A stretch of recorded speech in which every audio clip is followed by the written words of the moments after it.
Good morning, guys. This is Dr. Michelle, and I want to talk to you this morning. The morning motivation is coming from Jeremiah.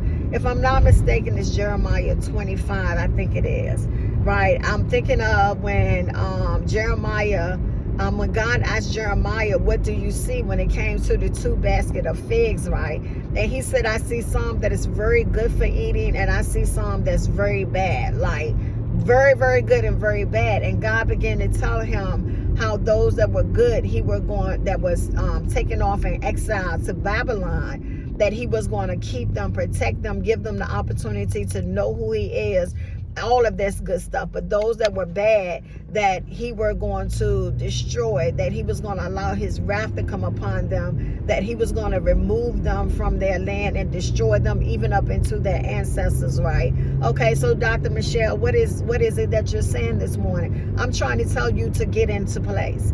Get into position, because God is on his way back.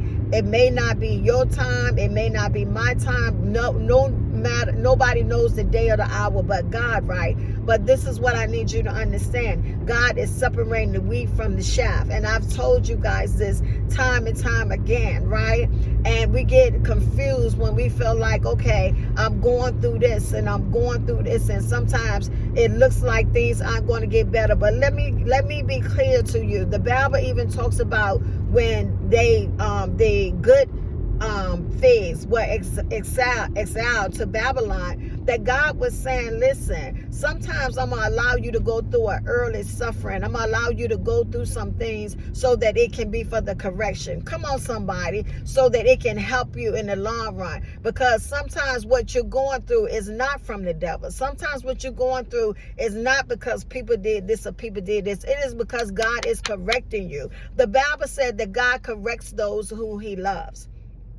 The word sometimes is chasten. It means that he allows things to happen so that he can mold you into who he needs you to be. Because the Bible tells us also that we are the clay and he is the potter. But we forget that means sometimes there has to be a chipping away. There has to be a molding. There has to be a smashing, a pulling.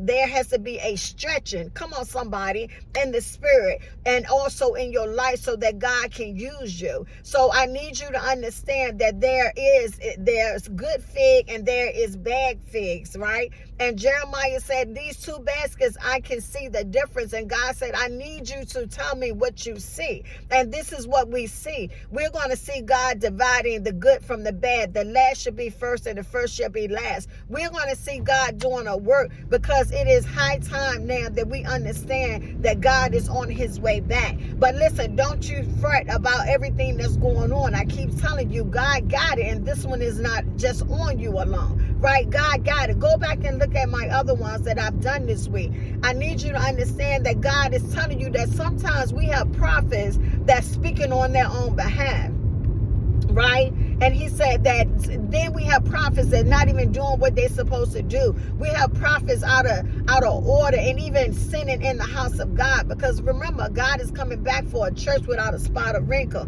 And God said, listen, don't you worry about none of that. I got that. I got that. Not only am I going to take care of those who belong to me, those who have been exiled, I'm going to bring the ones back who left because of being in exile. I'm going to redeem my people's name. I'm going to take care of my own.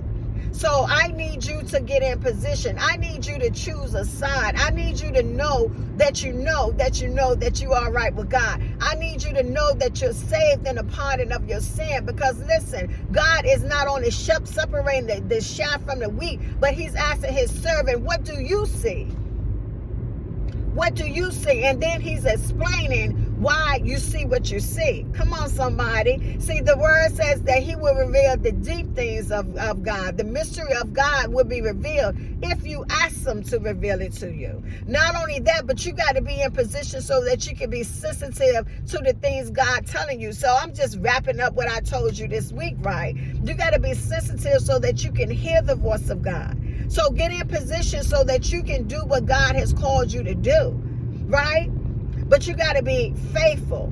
You got to do it from a posture of a heart of God. because we got a lot of opportunities that just want to do things for attention. We got a lot of opportunities that just want to be seen, just want to be heard. But you got to do what God told you to do so that God can bless the thing he told you to do. When I tell you I love God, from the bottom of my heart, I love God because he has caused me not to be ashamed. I've gone through some things that I said, God, why me? I've gone through some things that I said, God, why would you tell me to do that? I've gone through some lonely days and nights when I felt like the world was against me. But then I took it back to the word. Greater is he that's in me than he that's in the world. Right? And he's more for me than the whole world against me. So get in position. God is doing a work. And he asked Jeremiah, what do you see? There are good figs and there are bad figs. There's wheat and then there's chaff. Which one are you? Right? Get in position so that God can bless you. That's my word for you today. That's my motivation. I know I be moving, but I be on my way to work, and I just have to throw that out there to you guys. Go back and read the entire chapter so that you can see what I'm talking about. You guys have a blessed Thursday. This is Dr. Michelle. Peace.